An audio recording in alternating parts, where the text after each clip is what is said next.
So what I'm really saying, Jason, is if you can't take it, stop trying to beg me for. I mean, hey everybody, welcome to Stripping Down D&D, where we talk live about Dungeons and Dragons and other mixes. Tonight we will be discussing monks and paladins, and we might be having a little segment on how to homebrew.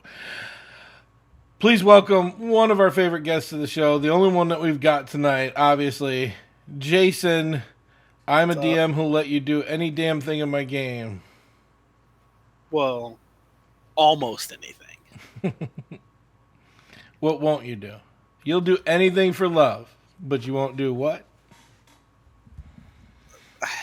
I won't do that. All right. So last week, did you miss last week, didn't you? I did. So you missed us talking about fighters And Druids. and druids. Do you have anything to add? Um.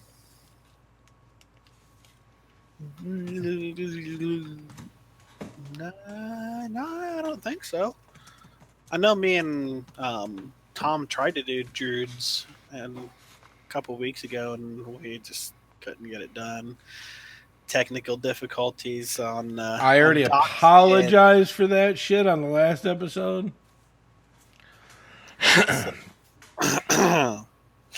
So yeah. Mail, Yeah. motherfucker. But no, I'm sure you guys pretty much covered all that. We just went straight from the book Yeah. Well, then, I mean, you pretty much covered it all then. because this is how we roll. Rolling. I just realized the reason Tom's numbers are so low on this show because How We Roll is streaming right now.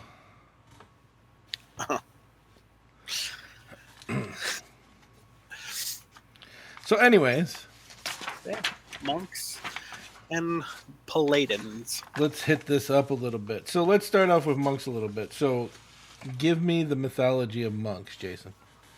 Monks are, um, monks are your martial artists. They're your Bruce Lees, your Jackie Chans, your David Carradines. They are your Wait, Taoists. they hang your them they hang Shaolins. themselves up in the closet while they masturbate.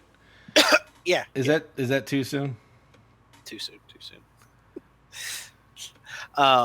They're your Taoists, your Shaolins, your Kung Fu masters. They are they focus on primarily like unarmed combat or lightly armed combat.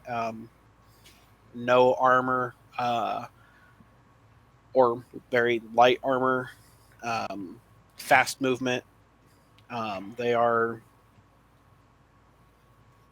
all over the place. They literally are. They are very, very fast, and they're masters of combat. I'd like to apologize ahead of time.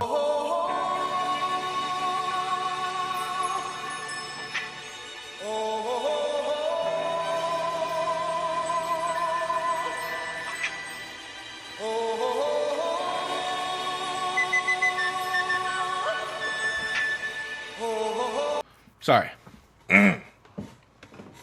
Everybody was kung fu fighting. Yeah, they come from different things. And if you want to get into a great start of homebrew a monastery where they study something different than other monk traditions don't.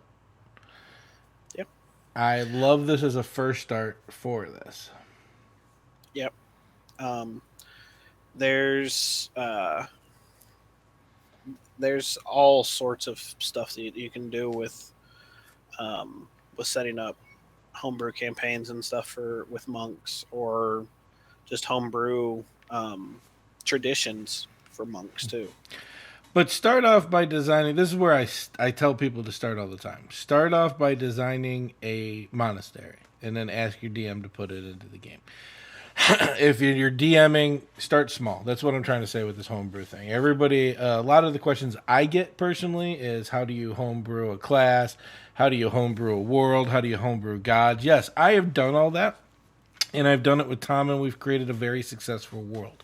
We've homebrewed some different kinds of characters we'll introduce later on.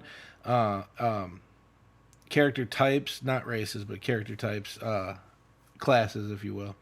And we enjoy that kind of stuff. But having said that, you need to start simple. And trust me, it's not designing a town. Anybody who's ever homebrewed before knows that's a pain in the butt. It's not even designing a god. It is literally designing a monk monastery. Yep.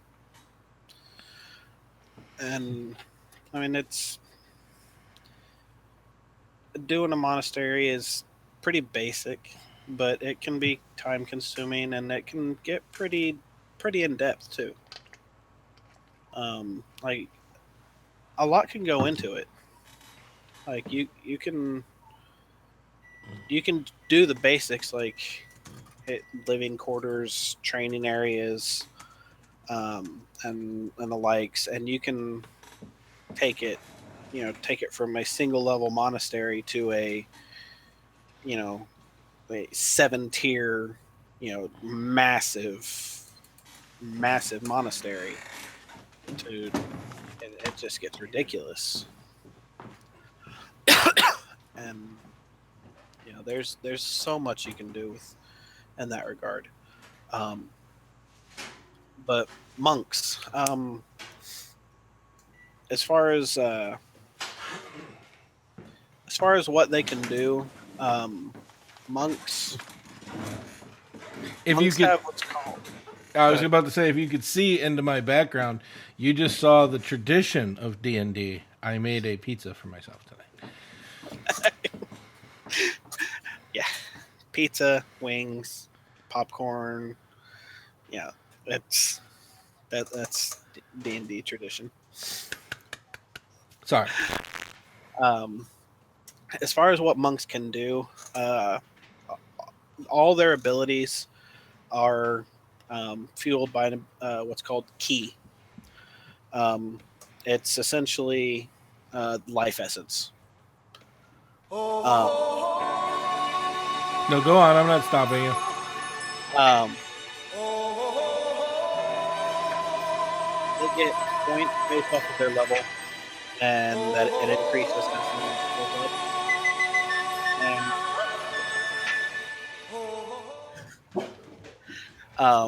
like My like dog. What? like barbarians, also they get unarmored defense. Based off their dexterity and their wisdom modifier, which are their primary attributes. Um, their martial arts abilities, they get like flurry of blows. They get bonus attacks. Yeah, you make an unarmed strike, and then you can make additional unarmed strikes as a bonus action. They just sit there and punch the crap out of you. Um, you can take dodge action as a bonus action. Um, disengage or dash as a bonus action. Dodge is not a bonus action. Or, I'm sorry, it's not a normal bonus action. It's called a Right. reaction, Jason. It's called it is normally a regular action, but with patient defense for the monk, if you spend a key point, it is a bonus action. It's a reaction. Why are you dodging unless something's happening? Well, it's you take the dodge action to use it to make a reaction, and then you can set that as your bonus action. Doc. All right, so your normal unarmed attack. I'm a player in your game. I say, I want to punch this other player in the face. You tell me, roll an attack roll. I hit. How much damage does it do? It varies as a monk. Normally, I said normal. That's just where I'm getting to. You're jumping ahead of it. Don't get ahead. Normally, a normal unarmed attack, it is going to be 1 plus your strength modifier. A monk, it scales with your level. It is at first level it's a 1d4, all the way up to at 20th level it is a 1d10. By the way, I just want to say, fuck stepping on Legos. That's a D4, people. Yeah, it's the little You pyramid don't one. you don't know pain until you find one of these in the middle of the night. God, those things hurt. Haha, But- Jason's dying. Yeah, those things hurt.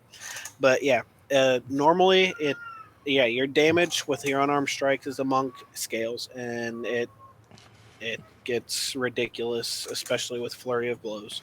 But Jason, can But I use a weapon being a monk? You can, and here's how. There are certain weapons that are classified as monk weapons. Any simple weapon is classified as a monk weapon. There are also martial weapons that are classified as monk weapons, such as short swords. That being the only one. Your DM, that's by the book. Your DM can allow certain other ones to be classified as monk weapons, but those are the only ones by the book that are classified as monk weapons.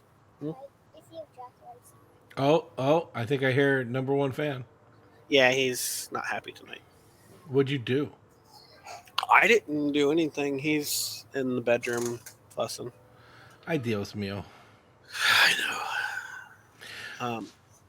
So what you're saying is I can use a weapon, but technically I need to change its name into something that's very kung fu-y.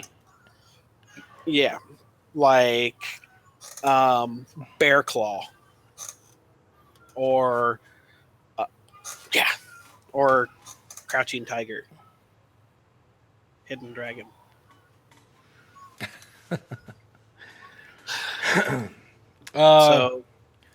So why don't monks use armor? They're martial artists. Martial artists don't use armor. It impedes their movement. That's just. I mean, that's just the way it is. Okay. This is why I want to build everybody who does this shit with me a soundproof room. Right. And send kids to another planet. But I got to get my dexterity and my wisdom high enough instead of armor. Yeah. This, people, is where some of these rules get wonky. You may have heard me talk about how things don't stack. We'll talk about AC here in a moment. But at first level, monks get unarmored defense. That means if you are not wearing any armor, your armor class is, Jason? 10 plus your dexterity modifier plus your wisdom modifier. Yeah, that's right. So normally, if you're naked, it's 10 plus your dex mod. Yes. You get to add your wisdom modifier as well. That's why sometimes I get angry with my monk players. Yeah. They are a bunch of jerk faces. Yeah. And barbarians too, because they con stack and theirs goes way up. I can't tell. Yeah, I can't tell if he's mad or happy. He's mad because he wants to be held. Well, get him in here. That's our boy. Get him a headset. Hold on, everybody, while we get Jason's number one. Bring the number one fan in here.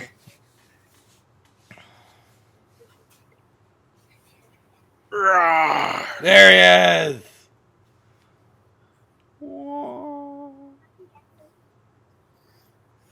So yeah, what we're talking about is when you add all that up, if you think about it, say that you have your wisdom and your... Oh, that was cool. Your wisdom and your... your dexterity up a little bit. Let's say it's a 3 and a 2. That means your armor class without any armor is a 15. But what if I put on leather armor, which is 11 plus my dex? Do I get to add my wisdom modifier as well? Negative. if you put on armor, you lose your unarmored defense because you only have one method for calculating your armor class. And again, So, armor doesn't stack. I want to make this clear because people go batshit crazy with this sometimes. If you're wearing armor and say somebody casts a spell on you, like mage armor, it will not work. right, because mage armor is a different method of calculating your armor class. Just like it's like he likes playing the flank set. I love that dude. Just like what is it? The lizard folk from Volos. Mm-hmm. They have natural armor, which raises their base armor class to a 13, plus their Dex modifier, which is another way of calculating armor class. What They about a lizard folk monk now? It's one or the other. They do not get both. They don't get the natural armor and the unarmored defense because it is two separate methods for calculating armor class. You only get your armor, your natural armor, or your unarmored defense. Mm-hmm. You do not get all of them. So AC doesn't stack. I just want to make that really clear. Correct. Before we get into those rules. This one is one you really need to get into your head. AC doesn't stack. Now, a shield with armor is considered one set of armor. That's why the shield, you get the 2. Or if it's a +1, you get the 3. Right, because the rules for a shield specifically state it grants a +2 bonus to your armor. Mm-hmm. It is not considered armor in and of itself. It is a bonus to your armor.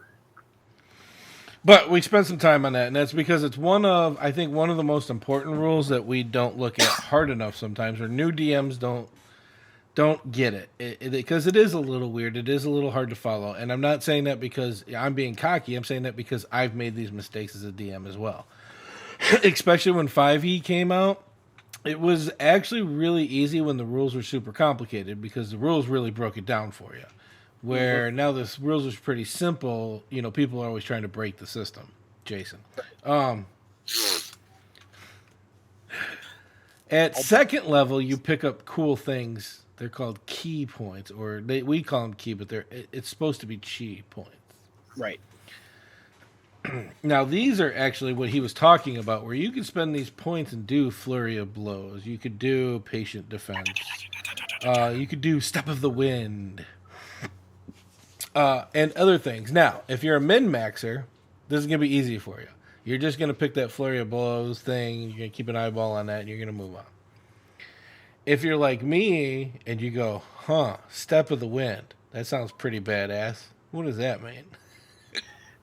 And how can I use it? That means that you spend a key point, and you disengage, and you run away. Yes. Or you could dash. Which is really cool because it turns it into a bonus action. Yes. And I love this because DMs are getting smarter. And they're creating bigger, wider areas to start a fight. And they're going to start you at 80 feet away instead of 20 feet where you can actually move up and do something. And as a monk, you already have increased speed. Mm-hmm. So you take off like a mofo, you could dash as a bonus action and still hit them. Well, attempt to hit them. Yeah. As I remind my players all the time. Yeah. Dude, there is a helicopter literally above my house. I want to know if I done fucked up. FBI surveillance. Probably.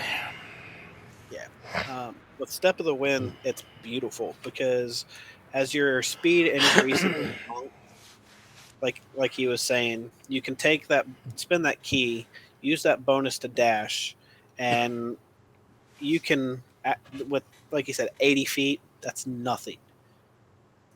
You can move 100, 120, 150 feet in a single round with just your regular movement and your bonus action and still attack. You can get insane movement with a monk. And then if you use your regular action to dash too, like you're half a mile ahead of your party. you're gone. Your party's sitting back there like, where'd he go? There's actually a build using the tabaxi out of Volos, um, and a couple magic items and everything, but it's using the monk. Uh, there's it maxes out at 2,000 feet around. Yeah, I know. It's insane, Oh yeah. but it's entirely legal, and it's but monks are fast as hell. In fact, I think you get to 9th level. I think you can run on water too. Is it ninth? Like, ow.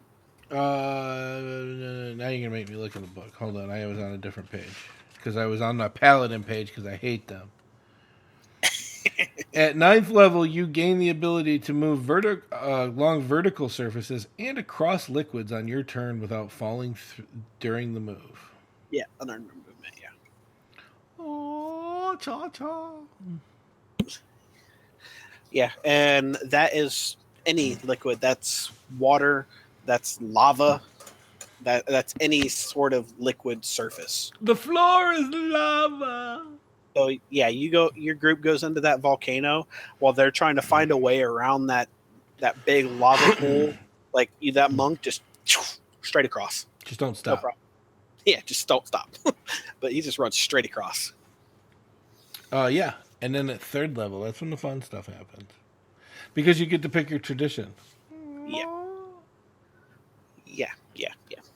My personal favorite is Way of the Shadow because you get teleport. See, and I love it, and I used it for a little RP in one of my games, but I have been leaning more to the 4 elements. You're an avatar. Last Airbender. Woo. Not for that. Actually, not even for that. Just because it's more mystical. Yeah. Disappearing into shadows is, let's just get honest, you learn to blink as a monk. Yeah, you're a ninja. But the 4 elements, that's a whole new thing. It's very mystic. Oh, he's so cool. Another one of my favorite at 4th level, Slow Fall. Yeah. Oh yeah. Slow fall is a lifesaver. And the good part about being a monk, there's a lot of good things, but one is you don't have to worry about armor. 2, every time that you move up, something cool happens. But the flip side of that is there's not a lot of stuff you can wear as a monk. You know, the weapons that you find, unless they're dictated just for monks. Nice. There's not a lot of armors that you're looking for, a little clothing. I've started homebrewing some things for my monks, but there's not a lot. But that's because the monk is really unique. Yeah. Another big thing that the monks get at 3rd level: deflect missiles. Oh, yes. You got that archer that sits back there and just shoots constantly at you. That monk just sits there and grabs those missiles right out of the air. If they reduce the damage done by the attack to 0, they can catch it and throw it right back at them. This is neat. Even just the basic deflect. Yeah. You know, magic missiles hit, period. There's no way to stop them unless you're a monk. Mm-hmm. Also, another thing that doesn't stack is you can't stack that with the glove of missile, whatever. A glove of missile snaring. It's snaring, thank you. I haven't been drinking enough. I have to have the right amount of drinking, I've realized, to remember things. Yeah, but slow fall, awesome. 5th level, you get the extra attack, like everybody else that gets extra attacks at 5th level, so wipe that aside, because that's not as cool as either Stunning Strike Or what else? Something happens at 5th. Oh, maybe it's a certain type of monk I'm thinking of. Hold on, we might talk about it in a little bit. I am. I'm thinking something else. We'll hit it. Don't worry about it. But yeah, stunning strike. Man, I can't tell you how many times a monk has used that and saved a party.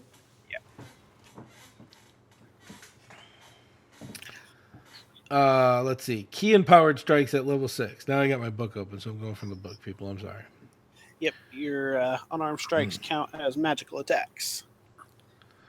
Yes. At level 7, evasion. Yep, same as the rogue's evasion. If you have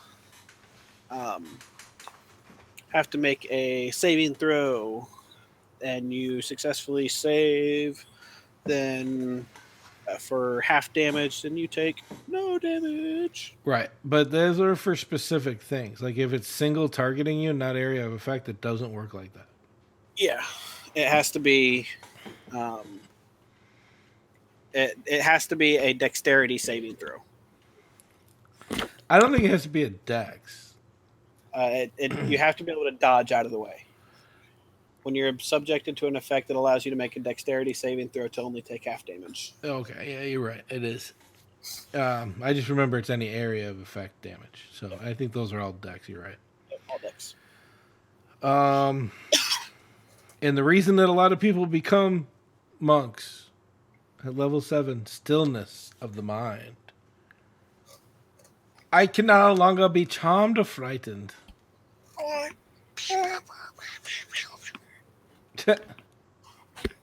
Like this one. He's a charmer.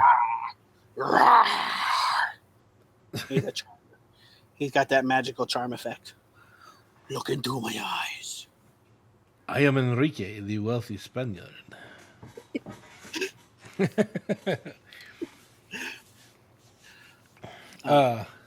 If you think about it, at this point, we're only talking level 7. Yeah. At level 7, you have a magical weapon without needing a magical weapon. You have unarmed strikes, which is as a monk, you can do 2 punches. That's 1 attack. Mm-hmm. Because of the way it's set up. And if you've taken Flurry of Blows, you spend that 1 key point, that's 5 attacks in 1 round. Right. It's just... You're deflecting missiles. No other class does this. Seriously, no other class does that. You can't be charmed. You can't be frightened. You have key points. You can tap into your key and do things. Dash, dodge. You have a little bit of rogue abilities now. Depending on which tradition that you take, and you have other abilities. And this is level 7. Monks are pretty cool. Yeah. You don't need armor, because if you're doing it right, you're getting more armor as you go. By not having armor, you have armor. Yeah. But then it gets into, I don't think you get another regular monk one until 10. Right. I'm trying not to look at my book and do this, people. Give me some credit. What is 10, though? 10 is purity of body. Are you cheating? I am. Mother, I could have just looked down. I don't have the monk area. So at 7, no charm or frighten. At level 10, no poison or disease. Oh. I don't know why I keep going to that. I have not been drinking. I swear to you. And immune. And I saw something in on Facebook earlier. Somebody was arguing with their player was arguing with their DM about this. They're a monk player actually. Immune to poison means immune to poison status and damage. Mm-hmm. So a green dragon's poison breath, you are immune to it. If you're immune to poison, that's why they write it this way. If you're immune to poison, it's the effect of poison. That means if you can't take damage from poison, you can't be poisoned. Right. Right. So, and that you are immune to both poison damage and poison effect. So, but they were arguing with the DM because the DM was saying, "Oh no, you're just immune to the poison effect. You can still take poison damage." No, you cannot. You are immune to poison damage. Mm-hmm. So Except for, and this is, and when it comes into homebrewing, there's some homebrew magical poisons out there right, that their whole design is to overcome the poison resistance right. or immunity. Level 13, you use your key to talk and understand everybody. Yep. And you do not need to spend key points to do this. Yeah, you're a Pokemon of the sun and moon. You're going to make me do it. I want to do it. I'm not going to do it. That moves us on to, at 14th level, Diamond Soul. By the way, I'm going to start looking at my book because usually around level 10, I retire my characters. I've only played one character up to 18. No, really, I have. He don't believe you. What? Diamond Soul. Reroll a failed save. Yep. I wish it was more like the legendary action where you can use your key point and you just make it. Yeah. Legendary resistance. Level 15, just like the druid, monk is better. Monk, you just stop aging. Druids, every 5 to 10 years is 1 year of aging. Yeah, you just age slower. Empty body, you could use your action to spend 4 key points to become invisible for 1 minute. Then you have resistance to all damage but force. And that's not a tradition. That's every monk can do this. And then, of course, level 20. When you roll for initiative and have no key points remaining, you regain 4 key points. Yeah. Which is very helpful. But if you're playing at level 20, that campaign is either epic or nobody knows how to just finish it off and start a new story. And there's nothing wrong with that. I am not making fun of that. I am saying that my campaigns don't go that far. Yeah. Mid-level, like 14, 15 campaigns are usually where most of them end up. And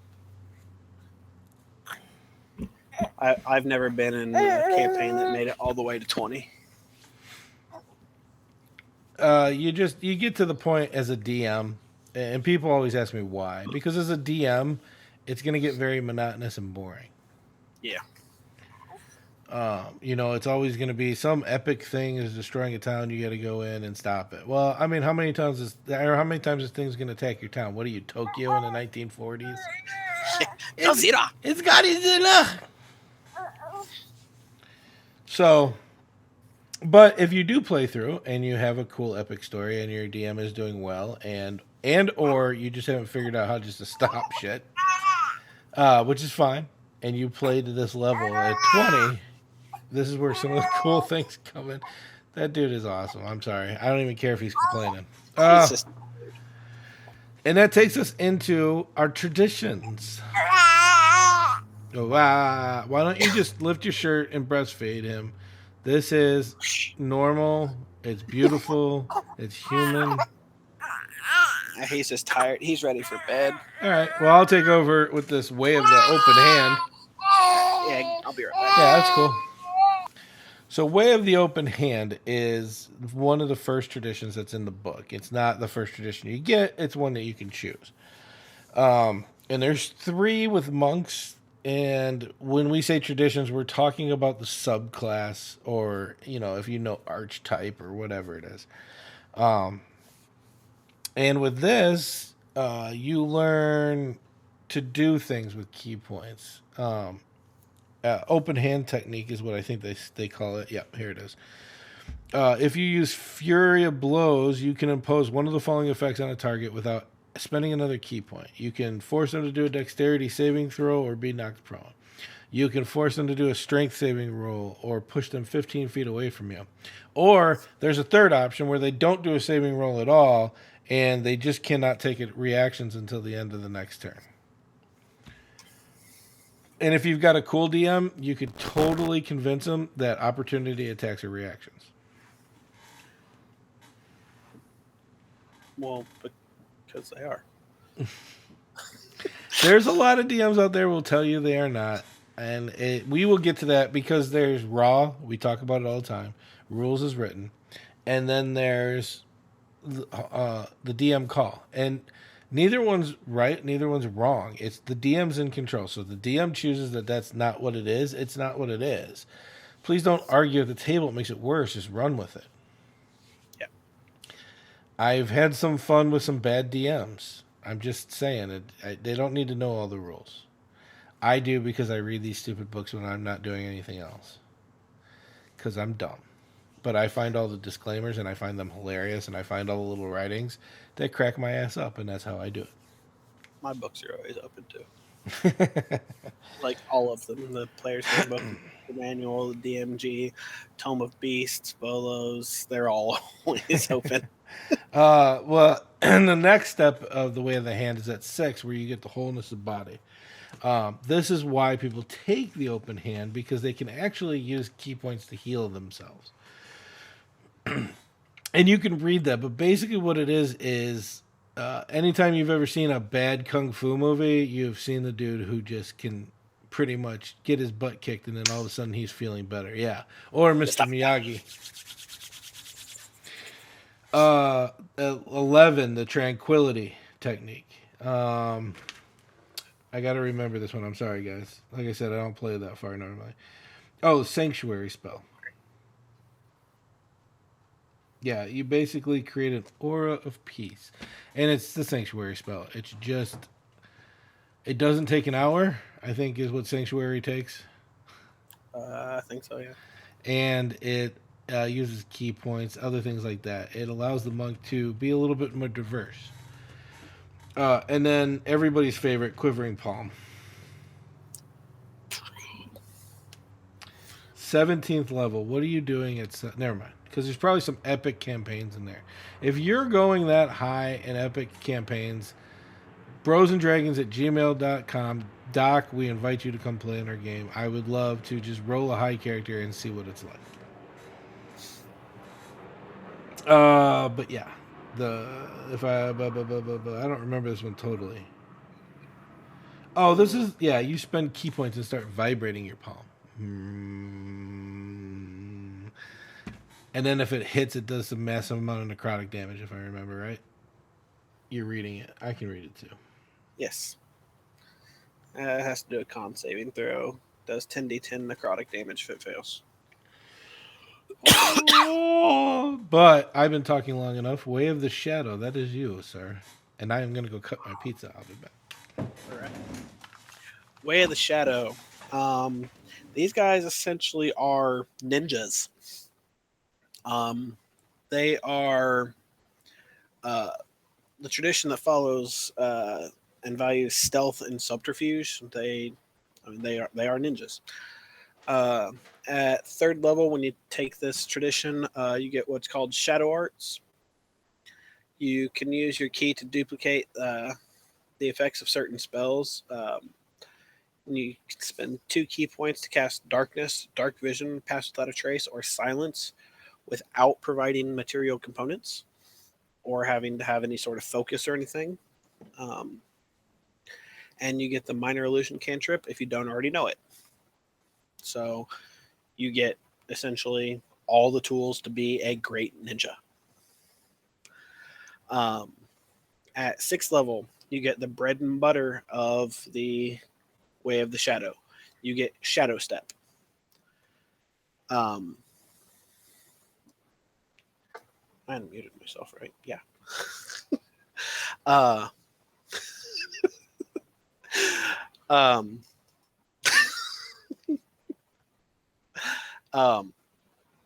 As a bonus action, you can teleport up to 60 feet in dim light or darkness, and you have advantage on the first melee attack you make after that until the end of your turn. So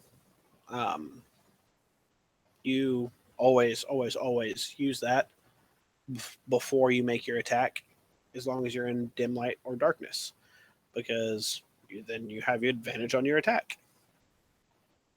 I mean, that's self-explanatory. um, 11th level, Cloak of Shadows. Uh, when you're in an area of dim light or darkness, you can use an action to become invisible. Don't even need the spell. Just poof, invisible.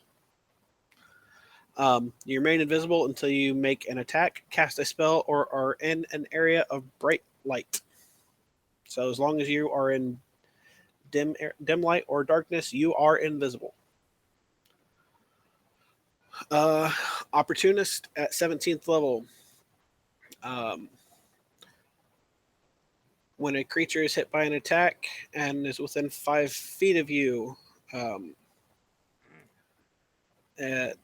you can use your reaction to make a melee attack against that creature. So whenever you're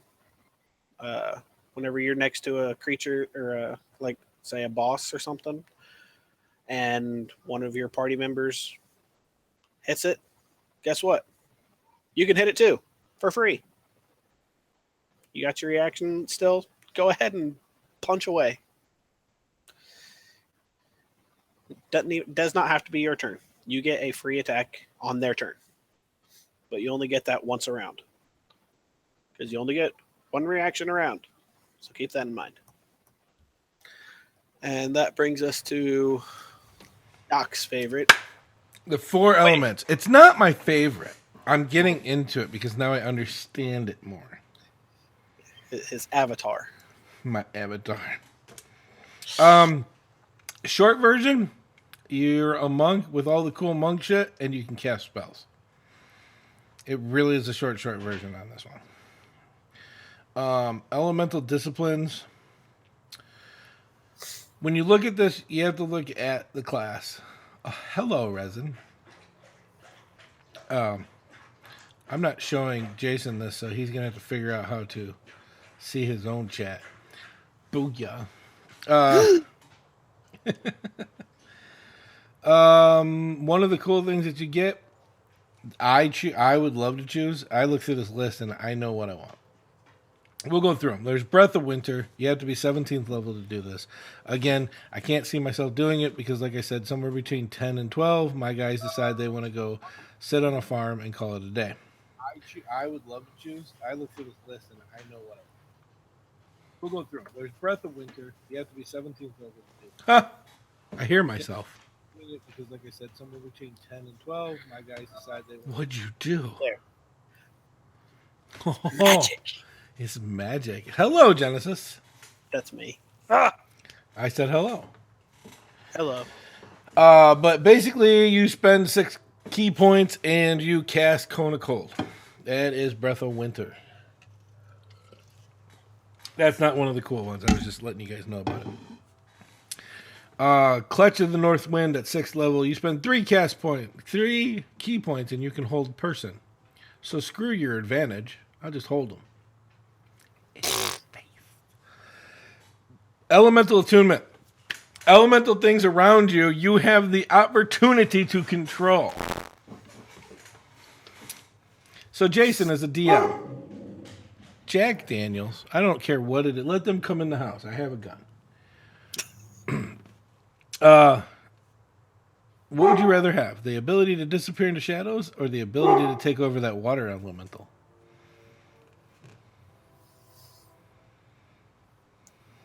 Probably the water elemental would be a lot more fun, too. Pretty badass when you think about it. Yeah. I mean, more numbers. Again, there's a mountain defense after that. That's 17th level. And I don't even think it's something cool. It's like, gosh darn it. 5 key points, you can cast Stone Skin on yourself. But there's Fangs of the Fire Snake. Where's your snake? Show me your snake move. Because let's just get honest, people. We've all watched these Kung Fu movies. God. Yeah. Let me read through this real quick. I did 2 key points. You choose a creature within 30 feet. That creature must make a strength saving throw. And on a fail one, they take 3d6 bludgeoning plus 1d10 bludgeoning for each key point you spend. And then you can push it 20 feet away. And then can you add the 15 feet? I don't know. Going to have to talk to your DM about that. Flames of the Phoenix at 11.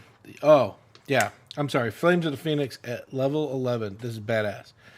As a monk, you can cast Fireball. Yeah. About that.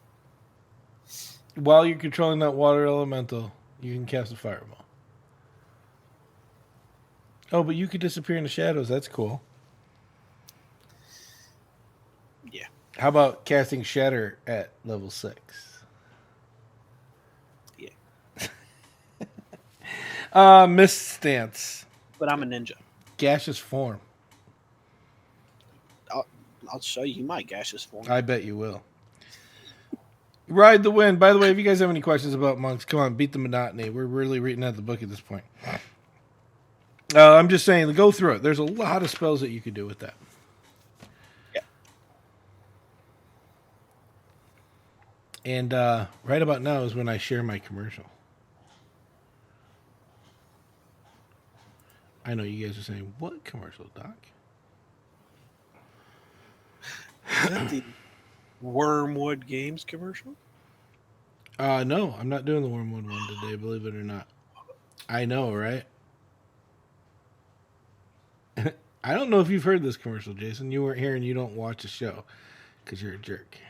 Because I'm usually on the show. So you should watch it when you're not on the show.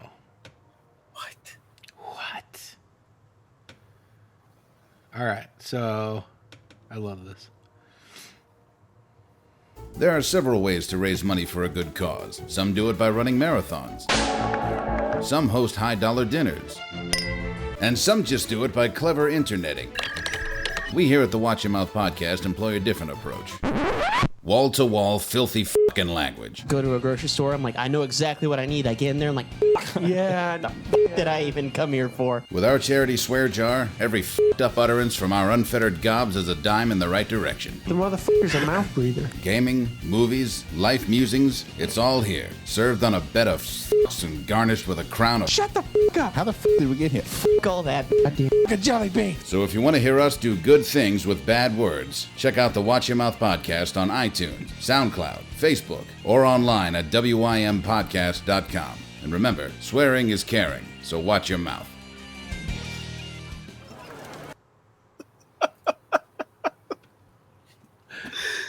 Oh, that was great. And that's a real podcast. They actually do charities, and this season they are giving to the Fisher House.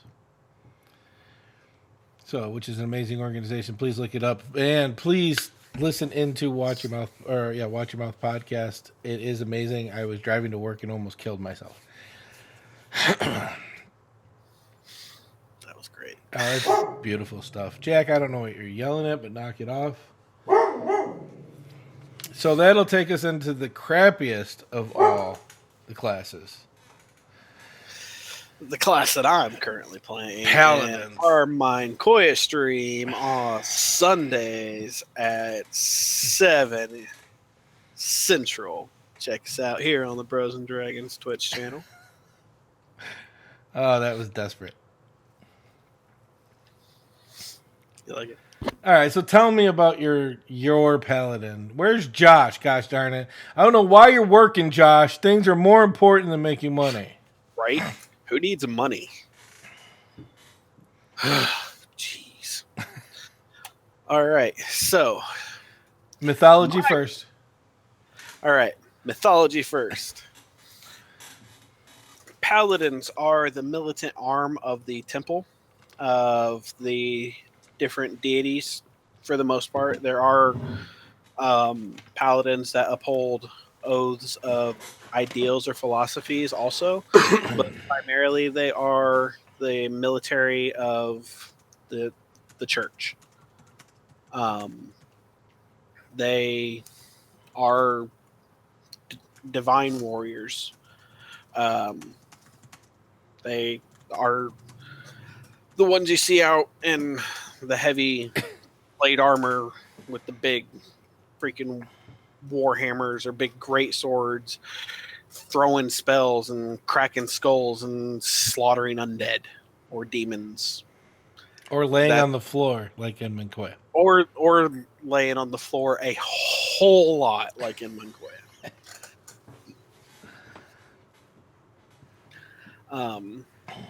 That's the gist of what the Paladins are. They're the militant wing. They're the militant arm of the church. And unlike clerics, they don't have like a bunch of different things to choose from. Where clerics can be a bunch of just preachy people. They could be tapped into the universe's elemental powers from their god. They can be endowed for war from their god. I said endowed.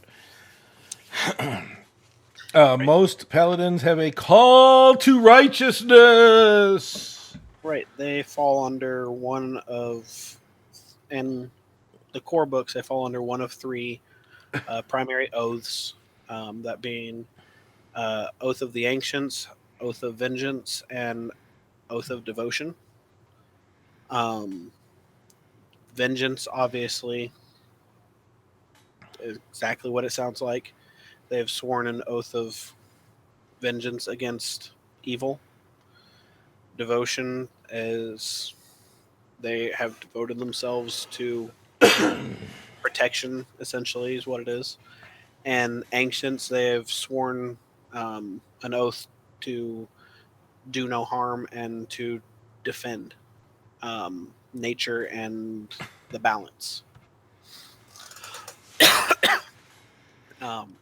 As far as, like he said, my paladin in Mankoya, I'm not following the core books. I'm playing a Unearthed Arcana, so don't base anything I'm saying right now about my paladin off for anything that we're going to be talking about here. Because we're play testing it for Wizards of the Coast. That is I what we're doing. I am play testing this. This is play test material.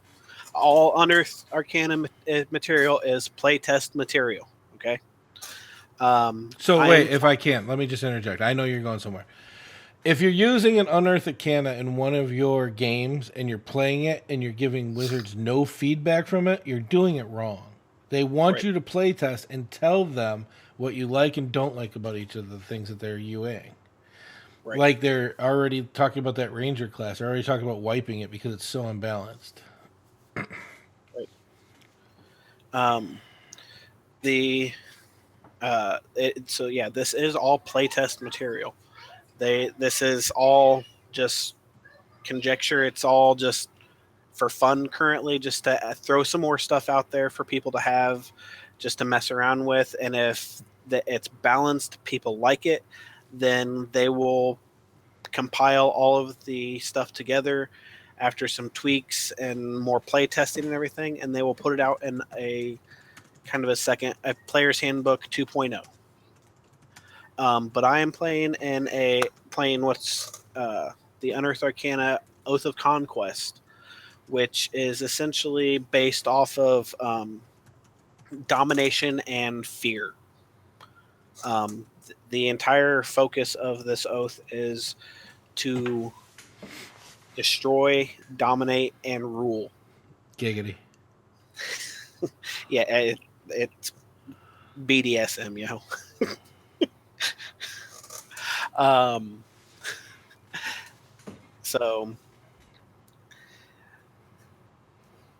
And we follow a homebrewed god, like he was talking about earlier, with the homebrew stuff, called Gomo. He is the god of life and death, the god of balance. And so it kind of fits being with conquest and ruling and everything. But that's my paladin that I'm playing. I also currently have a NPC set up in one of my games that my players are going to be running into here shortly. That's also a conquest paladin. That's a quality smart, but we'll get into that later, or not. But yeah, back to the book. Oh, what? I can go on forever about paladins. Paladins are a good class. I make fun of them a lot, but they are a good class. But that's They because are people great class. because people don't know what they're doing when they're playing a paladin, No. and they hit for 80 because the DM doesn't know what the fuck they're doing. People are very like people are one trick pony when it comes to paladins. Yeah. That's the problem with them. People are like smite, smite, smite, smite, and then they run out of spell slots, and they're like,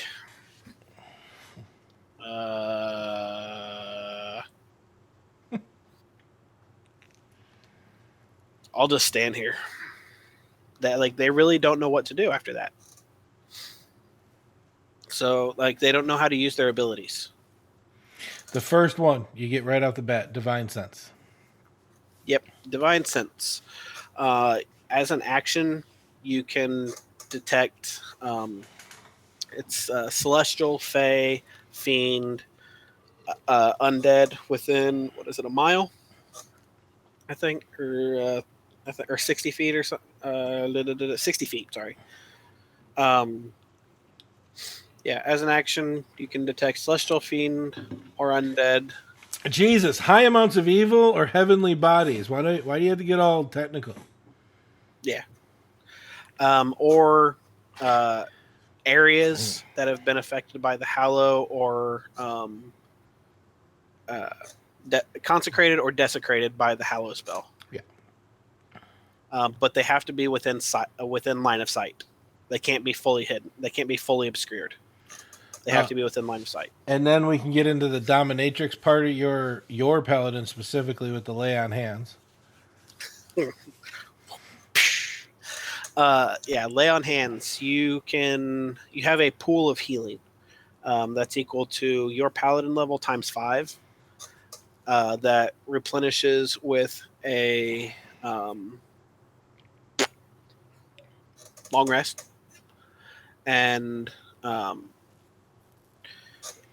you can divvy it up however you choose, and you can heal yourself or anybody else just with a touch, and you can heal, you can cure poison, you can cure disease with 5 points out of the pool. But yeah, it's just kind of a free healing pool. And people just think it is a healing pool. They forget about the diseases and the poisons and the important part. I'm sorry, it just is. Yeah, it is. That's huge. I mean, you don't have to have protection from disease or for anybody, because paladins, you're good. Fire of God. Yeah, you don't have. Nobody needs to have cure disease or cure poison or restoration for any of that stuff, because you can cure it. Did you ever hear about my great sword of healing? No. Yeah, I want to create this homebrew great sword of healing. It does what a great sword would do, but it also heals for 1d4 plus your wisdom modifier of the person swinging it. Mm-hmm. So if you want to heal your party, it's about a 30% chance that you won't do more damage than you heal. I've in one of my games I play, my war cleric has a warhammer of healing. Only it heals when it depending on how much damage I do with it. It gives temporary hit points to one party member of choice. We'll talk about THP later. Let's not confuse people. Yeah. So then it comes into what you get to pick a fighting style next. Now, in this is where it and fighters have a lot in common. Yes. Fighting styles. You get defense, dueling, great weapon fighting, or protection. Defense. While wearing armor, you get a +1 bonus to your armor class straight. Always. While you are wearing any sort of armor. Dueling. While you are wielding a one-handed melee weapon, you do +2 damage with that weapon. but it is only while you are wielding one-handed weapon. So You we cannot- went over this last time. It's probably easier if we just say you're not going to see two weapon fighting on here. You're Right. not going to see archery on here. Right. It's if a paladin is well played, it's like having a Swiss Army knife. I kind of do agree with that. Right. Yeah. And then great weapon fighting protection. Yeah, you guys covered that last week. Yeah, and they're the exact same. That's why I just wanted to move that along because we did. If you didn't see it, go right to the YouTube channel, hit play. You can see it there. Yep. But second level, we get into your spell casting, and this is where I start hating paladins as a DM. Yeah. Spell casting. Your charisma, your spellcasting ability for a paladin is charisma, same as it is for a sorcerer and a warlock and a bard. It's all about your belief in your deity and your faith, and that's where that comes from. And your spells for a paladin are you've got some support, some buff spells, like some healing, very little. They're primarily combat spells, but that's the primary focus for your spells as a paladin is combat. But like we were saying earlier, the big thing for paladins that you get at second level that is their bread and butter, but is kind of their one trick pony for everybody is Divine Smite. Uses a spell slot when you do it. You All can right. decide. Let's pause because you sound frustrated. This is a good thing. It's people don't understand how to use it. I agree, but it is a good thing. Oh, it's great, but it's just people don't understand how to use it or use it effectively, and that's what frustrates me.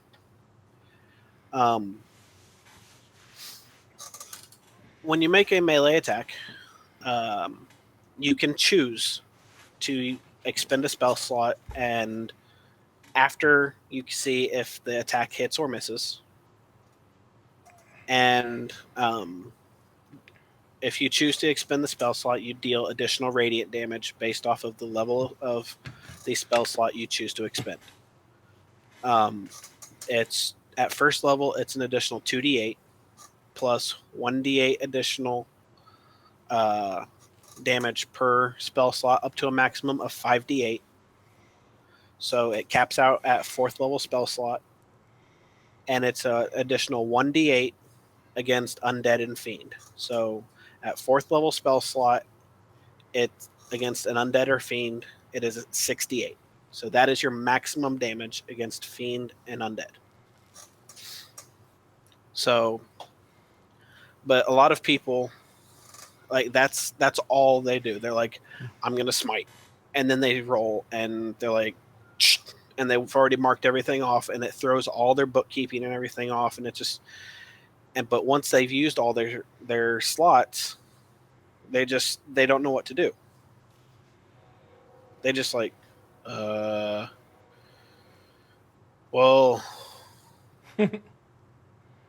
I'll just stand here, and the fight's it's not even half over. Like, people put so much dependency on Divine Smite, it's not even it gets frustrating. It is a great ability. It really is. It is a very, very powerful ability. It's an end boss ability. Let's just get on it. It really is. But some of the spells are just as important to use too.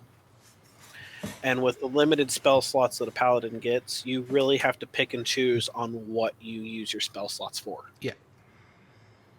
So, and that's what gets real frustrating is people have to prioritize. Are they going to buff? Are they going to throw a heal? Or are they going to smite? And a lot of people they just get smite happy. So, it gets frustrating. he said he almost always forgets smite. You do have that opposite player that does that too. Yeah. Yeah, you get those people too. But yes, and at third level, you become immune to disease. It's not too fancy, but then you get to take your oath. Now, DMs, listen to me very clearly. Role play this shit out. Oh yeah. Role playing out taking Paladin taking his oath. That can be so much fun.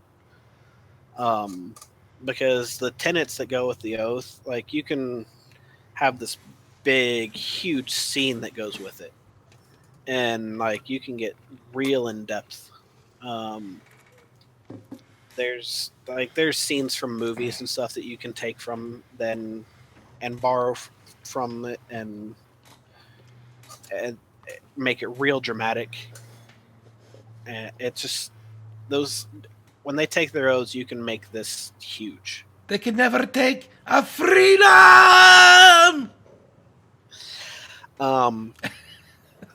Oath of Devotion. The tenets for that one, the movie Dragonheart.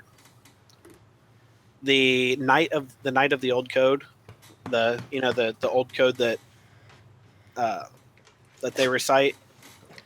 The tenets of the Oath of Devotion follow the old code almost to a T. So you can just grab the old code from somewhere online and just play out a scene where they recite the old code. I did that with one of mine. There's so many things you can do with that. You can make up your own. You could. Oh yeah. This is a good character building too, DMs. You have a character that's playing a paladin. You get to third level. The entire party is invited to this event that is going to happen where he takes his oath. And you know enough of your character, that your player's character's backstory, that you could actually create an oath and make somebody at your table cry. Yeah. Have fun with it. But before we get too far ahead, they come with oath spells. They get channel divinity just like clerics do, except they're a little bit different. Forgetting to smite is frustrating, like forgetting. Don't get me started, Jason. I do that shit all the time with my ranger. I forget to do it when I'm Oath of Vengeance. I'll forget to smite and Hunter's Mark damage because they get Hunter's Mark. Yeah, oh yeah. And Aura of Protection. Everybody forgets that as a paladin. You forget that you're absorbing a aura that can add your charisma modifier to any saving roll for the entire party. Is my buddy coming back? No, it doesn't look like it. No, I gotta sign a book real quick. Yeah, you're autographing a book? That's weird. That's what I do, yo. I'm famous. Yo. That's at 6th level. 10th level, you get the courage one. Mm-hmm. And that's pretty much everybody in 10 feet of you can't be frightened if you're conscious. Yep. And then I think it goes to 30 at 18th level. Mm-hmm. And then here you go, 11th level, improved divine strike, which is exactly what it sounds like. What was that? Strike, divine smite. Smite, I meant. Sorry. Divine strike is cleric. I don't give a shit. I do. Fucking paladins. 14th, cleansing touch. That's another one that you will forget when you get to 14th level. Yeah. You will forget that you have this ability on you, where you can end one spell on yourself or somebody else. Yep. I can't tell you how many times as a DM I've thrown confusion at my characters who have level 14 paladins, and they totally forget that they could just touch the dude and cause this stuff to stop. Yep. But then we get into our oaths. You were talking about Oath of Devotion. Go ahead and take that one. All right. Oath of Devotion. Oath of Devotion paladins are bound to justice, virtue, order. They're white knights, basically. That's what they're called, holy warriors. Uh, from the book, their tenets are honesty, courage, compassion, honor, duty. Um, their oath spells, third level, protection from evil and good, sanctuary. Fifth level, lesser restoration, zone of truth. Ninth level, beacon of hope, dispel magic. 13th level, freedom of movement and guardian of faith. And 17th level, commune and flame strike, which is always fun. Their channel divinity, much like the cleric, channel divinity, they only get it to use it once. Mm-hmm. They get one use per long rest. There you get two different options.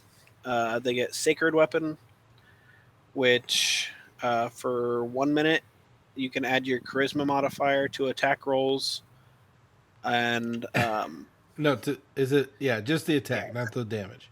you're right, to attack rolls. And it makes it really bright. And I yeah, just 20 want to foot. throw that out there, people. Remember, because I will, as the DM, remember. When you do that, it's going to get bright. Yeah, 20 foot bright and 20 foot dim. And if it's not already a magical weapon, it becomes a magical weapon. And Turn the Unholy is the second channel divinity option. As an action, you speak a prayer censoring fiends and undead. Each fiend or undead that you can see or hear you within 30 feet must make a wisdom saving throw. If the creature fails its saving throw, it is turned for 1 minute or until it takes damage. And the difference between this turn and a cleric turn. A cleric turn, they have to run away from the cleric. Right. This turn, they just have to stay 30 feet from the paladin. Right. It cannot willingly move any closer than 30 feet. And then Aura of Devotion at 7th level. You can't be charmed, and then at 18th level becomes 30-foot radius. Mm-hmm. Purity of Spirit at 15th level. You are always under the effect of protection from evil and good. And you're about to retire. Yeah. And 20th level, you rob Goku and take his holy nimbus. As an action, you can emanate an aura of sunlight. For 1 minute, bright light shines from you in a 30-foot radius and dim light for an additional 30 feet. Whenever an enemy creature starts its turn in the bright light, the creature takes 10 radiant damage. In addition, for the duration, you have advantage on saving throws against spells cast by fiends or undead. Cannot use this feature again until you finish a long rest. Which brings us to Oath of the Ancients, which tenets have a lot to do with light. The first tenet, kindle the light. The second tenet, shelter the light. The third tenet, preserve your own light. The fourth one, be the light. Just like be the ball. No. Be that light. So what is that saying for Oath of the Ancients? So, I think in the mythology they steal these rights from the druids or something. And they use it in their own thing. So they are essentially preserving that spirit faith. And like anything else, all you have to do is look at the spells and figure it out. Ensnaring strike, speak with animals, misty step, moonbeam, plant growth, protection from energy, ice storm, stone skin, commune with nature, and tree stride. Misty step as a paladin is awesome to have too. It's damn retarded. But anyway, your channel divinities, nature's wrath. That's the vines, right? Yeah. You can stop things with vines. They could choose to do a dexterity or strength roll to get out of them. And turn the faithless, which is better than turning undead, because first off, it's a wisdom saving throw. Wait, so is it turn undead? Yeah. But it doesn't just affect undead creatures. Anything that doesn't share your faith. Well, it doesn't affect undead at all, actually. It's Fey or Fiend. Well, it depends on how you're playing it. I understand that the book says Fey or Fiend, but let's just get honest. It's called Turn the Faithless. If they don't have faith or they don't believe in your faith, I allow it in my game. Yeah, it's DM's call. Because I am a merciful DM. I'm not. Yeah, that's why your character still lives. For now. The aura at 7th level is a little bit different with these guys. Ancient magic lies so heavy upon you, it forms an eldritch ward. You and friendly creatures within 10 feet have resistance to damage from spells. Definitely not as cool. I'm just throwing it out there. Well, I mean, resistance to spells is kind of nice, too. Yeah, but hang out 10 feet from the paladin so somebody can throw a fireball. Yeah, and go ahead and resist it. All right. I mean, I'd rather take 20 damage from a fireball than 40. That's true. I'm just saying. I got you. Undying Sentinel, starting at 15th level. When you should have stayed home and retired, if you're reduced to 0 hit points and you are not killed outright, you could choose to drop to 1 hit point instead. This sounds very familiar. Is this orcish? It might be. That's unholy. And an Elder Champion at 20th level. You get some awesome transformations. At the start of each one of your turns, you gain 10 hit points. Whenever you cast a Paladin spell, as a casting point, a time of 1 action, you can cast it as a bonus action. Enemy creatures within 10 feet of you have disadvantage on saving rolls against your Paladin spells and channel divinities. Ooh, fancy. Take us into vengeance, Jason.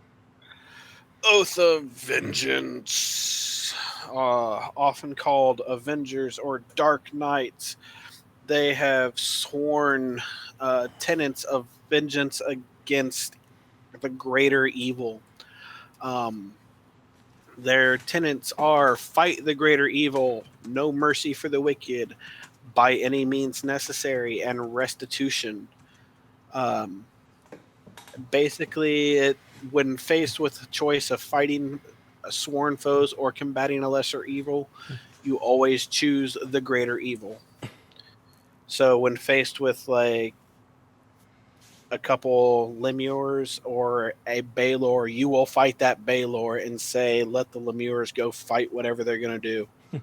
Because they're not going to do a whole lot anyway.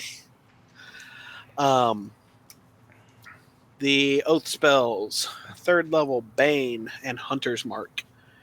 5th level Hold Person and Misty Step. 9th level Haste and Protection from Energy. That energy is like fire, acid, lightning, the likes. 13th level Banishment, Dimension Door. 17th level Hold Monster and Scrying. Channel Divinity options. Abjure Enemy.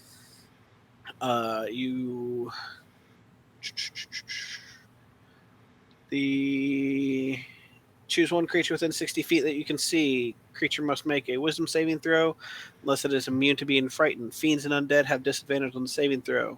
On a failed save, creature is frightened of you for 1 minute or until it takes damage. While frightened, the creature's speed is 0 and cannot benefit from any bonus to its speed. Can't move, can't do, it just stands there.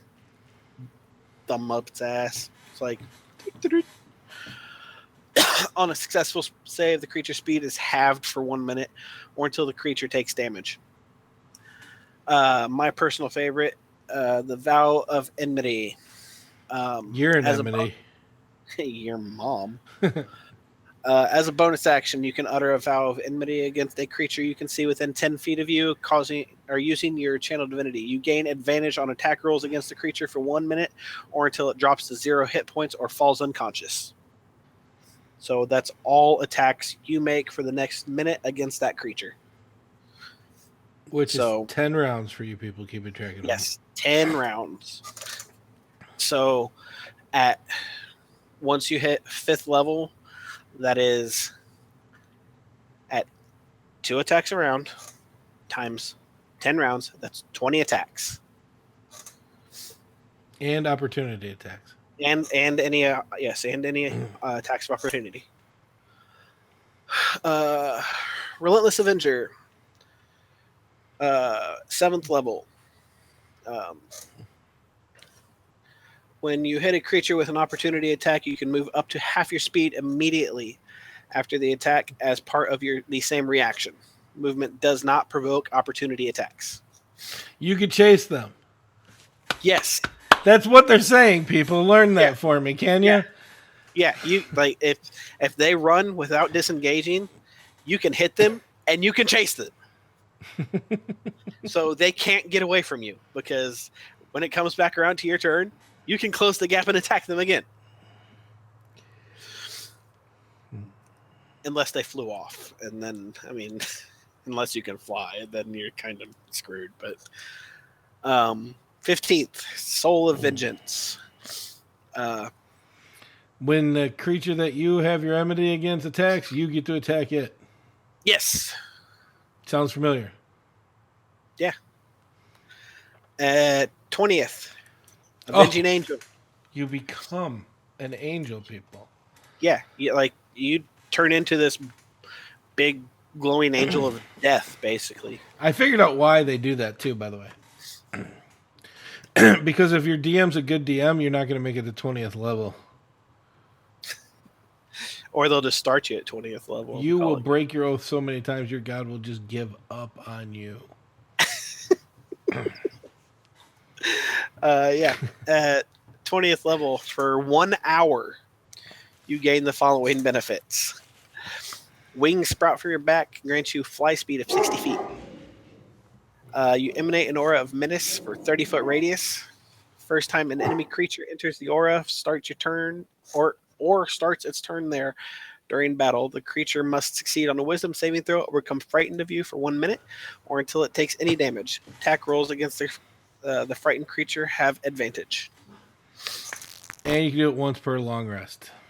Yes, once per long rest. And that is that, ladies and Doc, Stupid and paladins. gentlemen. So yeah, paladins are... A lot of people, paladins are one-trick ponies, but they're really not. And There's please, a lot more. please don't read them. Look at some of the spells. Look at some of the spells you get. Use those spells. Yes, there's... And not just the spells and stuff that you get from the class, but feats and other abilities, racials. You use them. Like you build your character up, and because if you build a character right, they are very versatile and they will have more than just one ability for you to depend on. And you build it to have some role play. Yeah. Because I, as a DM, will make you role play like a mofo as a paladin. Yeah. Like, I'm the idol of our half-dolphin dwarven barbarian. I think we got to talk to Flynn about that one. I mean, he really looks up to me, That's because he's short. and I really look down to him. So next Thursday, we will tap into Rangers and Rogues. Maybe we'll try to get John Sika on here for Rogues. It's probably the only thing he really has a good understanding of in Dungeons and Dragons. I love the guy. Jason, got anything going on? Just keep in mind, Sundays, 7 Eastern. Check us out, Moncoya, right here on the Bros and Dragons Twitch stream. I hear the DM's awesome. The players suck, but you're going to have a good time with that DM. I hear the Paladin is kind of amazing, and he loves being on his back. If you want to learn what we mean by half dwarf, half dolphin, barbarian, tune in. It's kind of amazing. As always, you can find us on Twitter. For this is at Stripping Down D&D. You can find us on Facebook at the same. You can follow me at I am DM Doc. Right, Neil? Right now. Jason, do you have a Twitter that you use? Nope. You're dumb. I don't. You can find us on any social media for Bros and Dragons. You can listen to our podcast at brosanddragons.libsyn.com or just go to brosanddragons.com. As always, I am DM Doc saying keep it nerdy and remember to live your dreams. We are out of here. Later. Say later, Jason. Later. Later.